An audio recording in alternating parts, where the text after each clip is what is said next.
What is up, homies? We got another match between TopRamen and SmrtyCakes this time around. I am looking forward to this one because SmrtyCakes up here in the top left is one of our upstart Protoss players, you see. He's been around for a while, and he wants to make a run for the crown, for Class 2 status at the very least, and certainly wants to make a deeper finish in the competitive scene than what he had happened to him last time at the hands of Cannoli, the dirty push veer. Well, we've got SmrtyCakes in the top left as our Cyan Protoss. And down here in the bottom right, we have none other than TopRamen, who is running as the Black Terran. TopRamen has been like, we're still waiting for his championship run to come, you know what I mean? Like, it's one of those things where I am hoping to see him take hit him up and Nablime and AU64 down a peg and really assert his Terran dominance, because he's a very, very good player and, of course, a streamer. So we love those around here in Cosmonarchy. We'll see if he can assert his dominance over none other than SmrtyCakes himself, because, this is a matchup that on paper Ramen should win quite a few games, but PvT is known as a matchup that is a little bit Protoss favored. So perhaps that can help, a little bit of meta to figure out and a little bit of game balance to assist. But of course, TopRamen out here with over 1,000 APM and rocking the hard to see on the minimap color. Maybe that is more than enough to make up the difference. We'll find out. He also does a lot of experimentation, a lot of build prac that always ends up being a bit different when it comes to the regular matches, the competitive matches that we see him endure. So he's going to get a little bit of harassment done to him by SmrtyCakes' scribe, wisely targeting the Mason making the fulcrum. The first vulture already halfway complete, so this at this point, the scribe is 100% dead. He's only hoping that maybe he can get a little bit of value there, and unfortunately for him, he doesn't even see the first unit that comes out. Now, he should be pretty sure that that is a vulture, and we actually have a couple Drakidans come out here. Looks like we have Jimmy and Neuchern spectating this match, two of our Class 4 players. Classic. So Ramen is going to have his Mason be sniped by a Drakidan. Oh, Biddy Bee, the tiles are here to make this not like that. And it looks like the first thing that Ramen wants to do is come up over here and make sure that nobody is mining for free. I wonder if SmrtyCakes did this to him in a previous game that they played. I don't know. That's kind of interesting. It's going to be a double scrapyard, maybe going for the blackjack.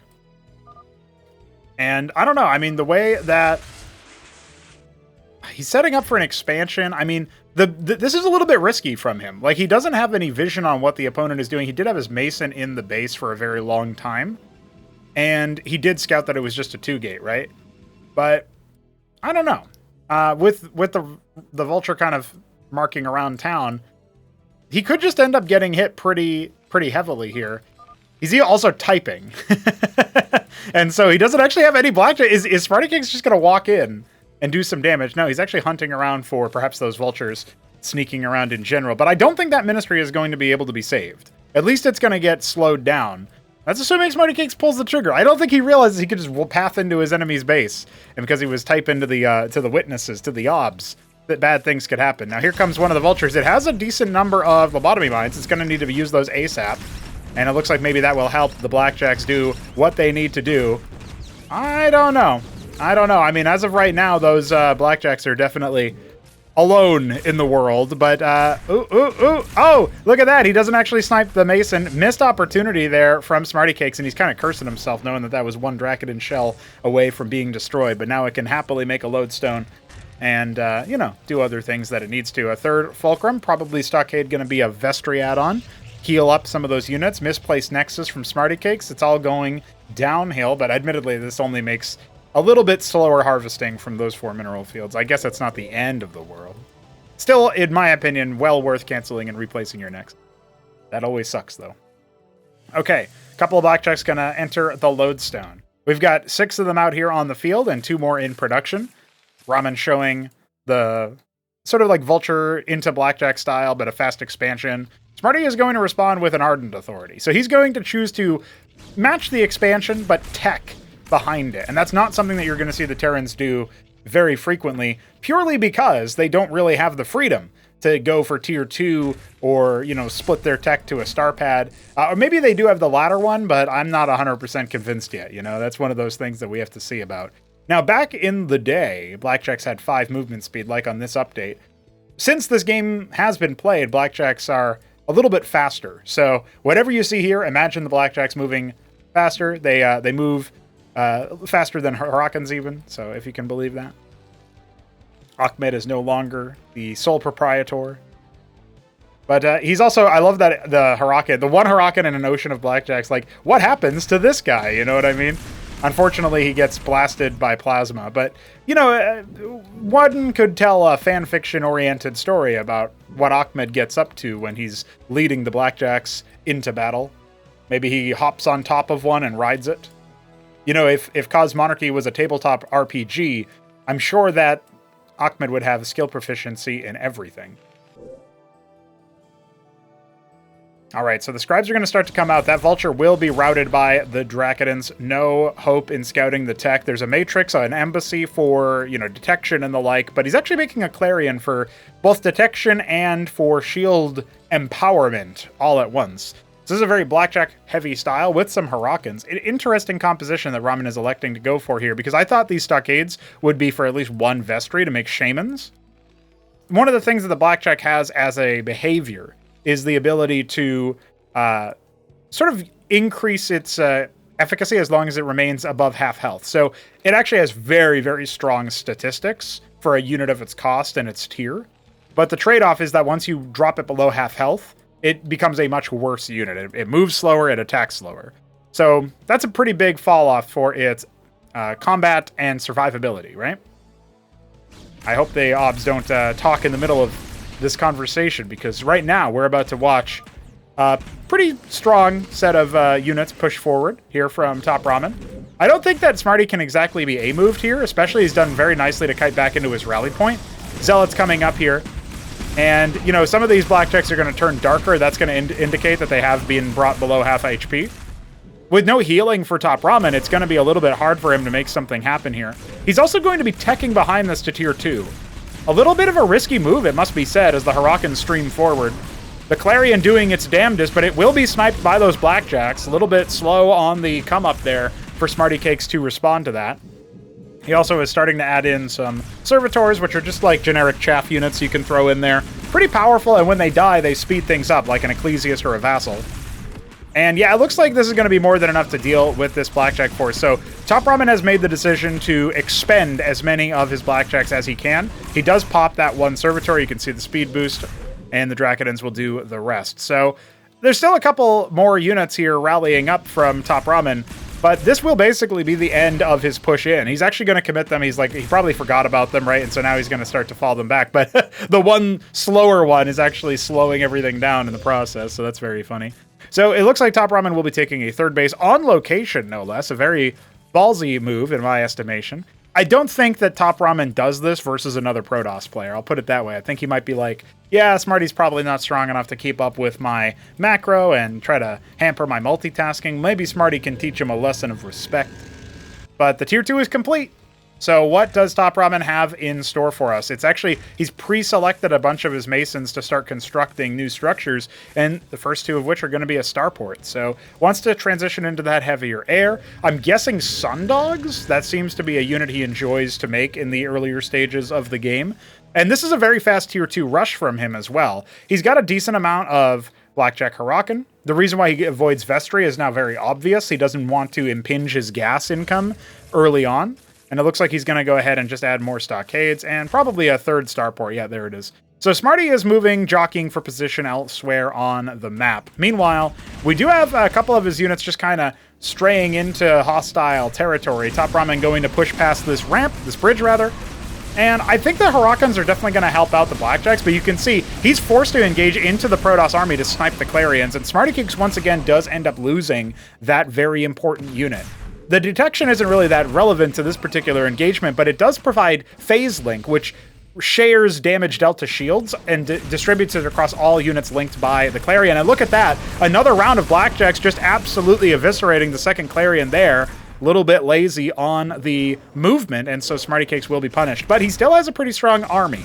And mind you, there aren't really any other combat units coming out other than Blackjack Huracan. So as SmrtyCakes does assemble enough units, and the Strider count hasn't really been managed this entire time, mind you, this is going to be a problem for TopRamen. Smarty now moving across the other bridge directly into the natural choke point here. He will be in a position to surround, and maybe TopRamen was a little bit too greedy. I mean, we talked about it earlier, going for a tech behind your army, losing all of your pressure on the other side of the map. This is going to be really difficult for him to get out of. He can't 1v1 Drakodins with pure Blackjack. He does need the Huracan armor rend, and those just get blown up too fast to really make too much of a difference.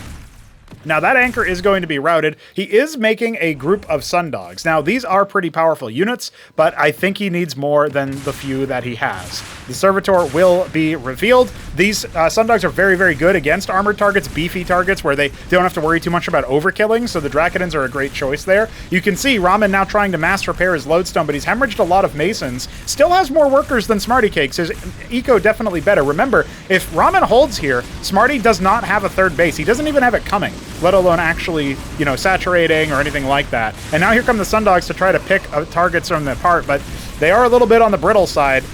Still, the mass repair onto the Ministry is definitely helping Ramen out here and allowing him to make more Huracan, more Blackjack.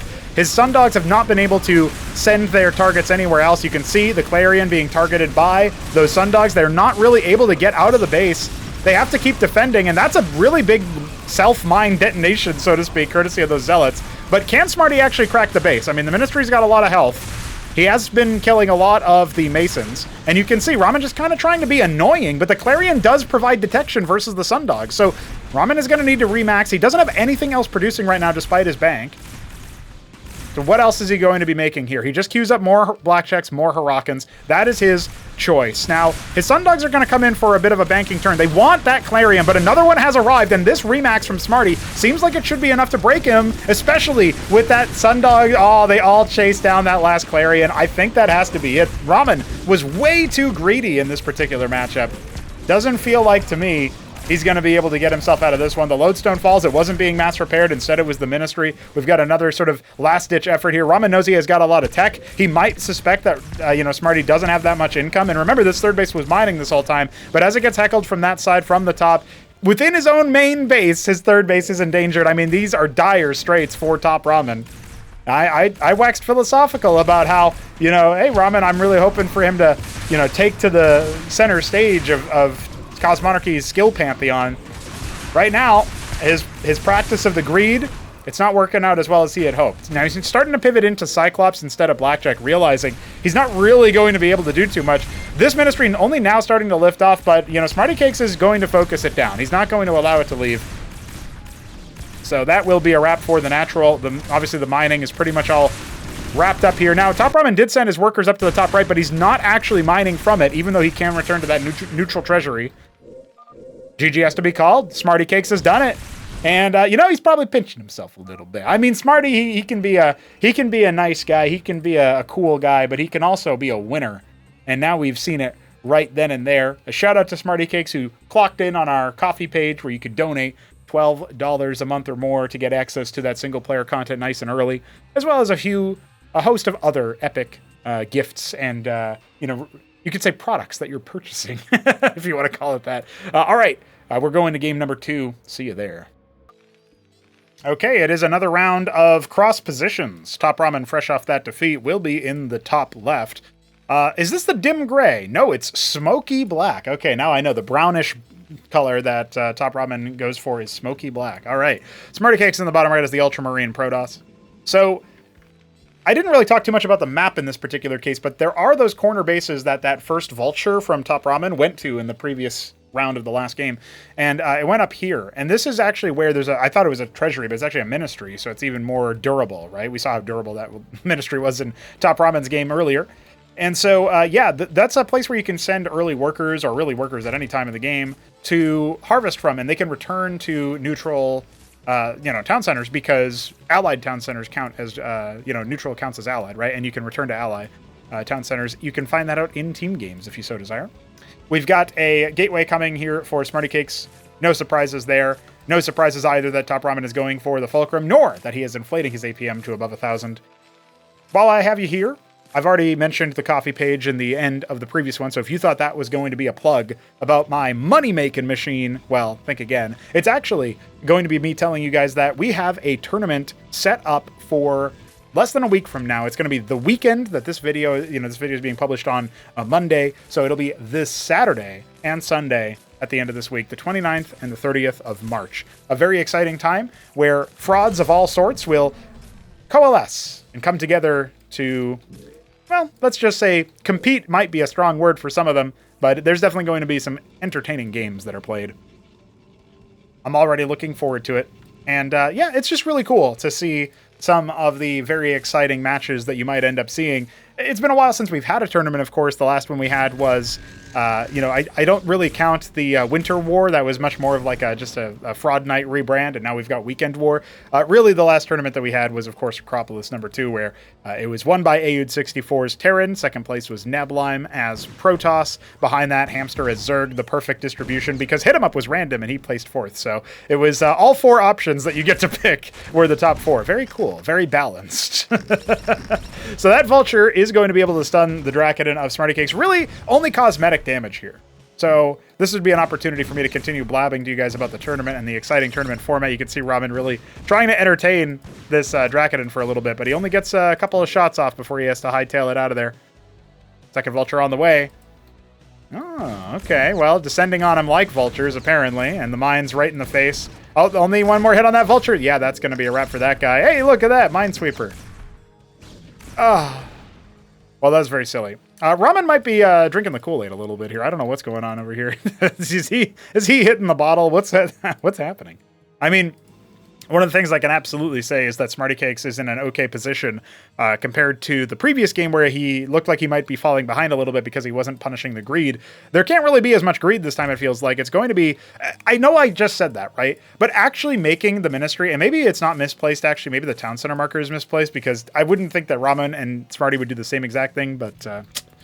retroactive apology to SmrtyCakes if that is the case, or haha, both of you guys for making the same mistake if it's not. But the Blackjacks, the Scrapyards, they're coming after the Ministry and after many more Vultures. That's actually way less greedy than the last game. So I don't think that even if SmrtyCakes walks across the map with all of his Dracodons, he's going to be able to overwhelm this position. Now, he's only nominally behind the time horizon of this Ministry being placed down in the natural. He's also got Dracodons watching for drops or, Vulture run-bys or anything, so he's being very safe. There are more lobotomy mines here, but Ramen has not elected to place them, and now he's going to have to potentially rue the day that he chose not to do that. Now, nonetheless, he's still going to go ahead and get some lobotomy mines down, and forcing the Dracodons back is really the main deal here. He's wounded a lot of them, right? That early damage that he did with the Vultures is not entirely, useless or anything. It just means that he's been able to try to reduce their efficacy overall. And he will be able to overwhelm one of them. These are expensive units for the Protoss, 150 minerals, 25 Vespine. So similar cost to the one in StarCraft 1, of course, but not quite the same. A little bit less on the gas cost, most notably. All right, well, at this point, we are going to be transitioning into a pure Blackjack composition, and you do need to outnumber the Dracodons for your Blackjacks to really find purchase. But that's assuming they don't walk into a mine, right? So maybe that will help out a little bit. You can see under pressure, he's still adding a 3rd Fulcrum, 2 Stockades. The Dracodons thinking about maybe pushing a little bit further forward. And as we get more Masons coming out, I mean, Ramen definitely has that worker advantage. I don't think SmrtyCakes was making workers that entire time. He's got to add a 3rd gate now. He's definitely behind a lot on the economic side of it. So that's probably the thing that, you can tell he's really trying to dance with TopRamen in the micro department. But despite putting on that pressure, Ramen still has a much superior worker count. So that has to be said. It's like a 9 worker difference or 8 worker difference right now. Very, very good. Very strong in favor of TopRamen. Now, if he decides to put down any add-ons on his ministries, of course, that will delay workers, so that would be an opportunity for Smarty to catch up a little bit. He's also not really mining as active as he would like to, setting up a lot of structures in his main base. 2 more gateways, a pylon for more power, more build space, and of course the double matrix there to protect himself from the inimitable Cyclops drop that sometimes does come out of TopRamen. But right now, we don't actually see that. Now, of course, to SmrtyCakes' credit, he does not have an embassy or anything to scout out with a witness. He doesn't know that there's no star pad behind all of those fulcrums. He doesn't know that it's going to be a runback of the previous strategy with just some adaptations from TopRamen. And we do have the Watchdog coming out here in both the main and the natural. So that's kind of interesting, preempting a potential like vassal switch, or maybe just having them for safety in case there are some air units later on. You can't just fly one Didact in or whatever, I don't know. We'll have to see. Didact being the Arbiter equivalent in Cosmonarchy. By the way, leave a comment below. I'm curious, for those who get this far into the video, do you guys actually, like when I say a unit name in Cosmonarchy, how frequently do you know what I'm talking about, right? I know we got some diehard viewers in here who have been around the block. They know the units that I'm saying. So when I just say, yeah, you don't want to fly a Didact into your base if there's a Watchdog, like, you know, do you guys know I'm talking about the Arbiter equivalent? Or do you guys are just like, okay, I guess that you don't want to fly the Didact? Like, yeah, sure, whatever you said, man. That's definitely an option. We got a couple of idle scribes still here for Smarty, but he does have an embassy and an ardent authority. So that is an interesting choice. I do wonder if he's going to start filtering in the Acantor. Well, I don't know. I mean, the Acantor is also... I just did it again where I was talking about random units. That is the Reaver equivalent. Oh, yes, that's right. The Night Fox has decided to name himself after... This is Jimmy, which honestly, like, this is getting so annoying that people are copying each other's fucking usernames that at some point I am gonna have to start banning that. But yeah, pretty dumb. You can't just you can't do that. No, bad.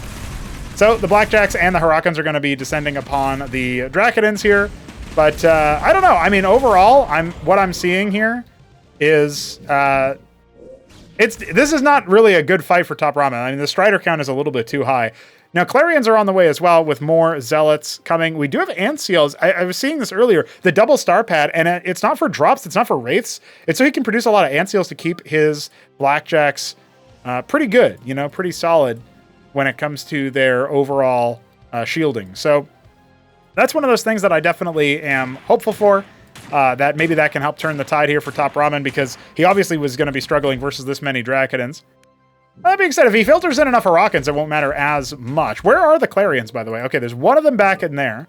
And with the Drakidans coming out here, and the Ecclesiasts as well, I mean, those aren't really going to be able to do too much here. Nice little sortie over the ramp, or I keep doing that, the bridge. The bridge is really an interesting choke point, because it shouldn't really matter that much that it, you know, you got to go over it, right? It shouldn't really matter to the point where it's like, it's not that short. It's not that, you know, thin. You can clearly go over it, but, you know, StarCraft 1 pathfinding, man, it is really good at making you say it's really bad. Treasury going to float to the third base. We've got Cyclops and Harakans coming out. Still pure Anseal production. This is going to be what he's getting instead of getting the tier 2. And the Anseals do have the nice little addition of sniping witnesses. That one Clarion getting pretty dangerously low there. When it doesn't have the shields, it doesn't benefit from its own passive, so when you can target it, you're not going to be distributing some of the damage. At this point, you know, trading Harakans for Zealots is fine. Ramen having a little bit of a kerfluffle as he tries to fall back in a more safer territory so he can macro up a little bit. He is getting kind of heckled on the extremities. Still up by 13 workers now, and SmrtyCakes is probably just going to lose those Drakidans if he's not careful. We've got Clarions coming in and just getting absolutely shellacked before they can really do anything. That is a nightmare for SmrtyCakes. Those are so expensive, and he's just seeded 3 of them for free. He had built up a decent number of them to the point where you think, okay, he's got redundancy in case they get sniped, but what if they all got sniped at once? Drakidans falling on the back, not even on attack move, and it looks like maybe things have fallen apart here for Smarty, who did have a third base up, but it's not mining. And looks like meanwhile we've got witnesses organizing games like this is a CM Games channel in the middle of the cast. Classic move. And yeah, with all that said, Smarty is about to see 2 people leave the lobby, and then he will probably follow suit. He's like, why is everybody leaving? Nobody believes in me. It's kind of true, SmrtyCakes. I don't even know if I believe in you. At least not in this game. You're not making anything out of the Ardent. You're just making a couple of gateway units. You've been surrounded on all sides by Blackjacks. I don't think this is a very efficient strategy versus Protoss, purely because the Blackjack doesn't have any healing here. But the shields seem to be enough in this particular case versus the gateway spam before any like splash damage can come out to fully negate the Anseal shielding. And of course, this is also the version with the Blackjack being less mobile. Maybe in the current version of the game where they are more mobile, this might be a little bit better. But as of right now, Ramen is about to crack on through, post a dub for himself, get us tied up in the series as GGs are exchanged.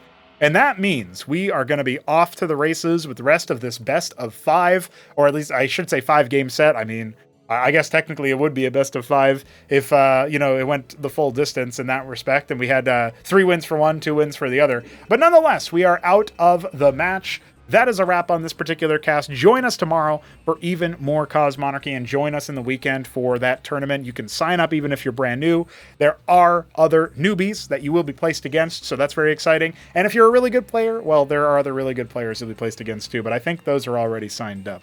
GG's, we will be back tomorrow for more Cosmonarchy.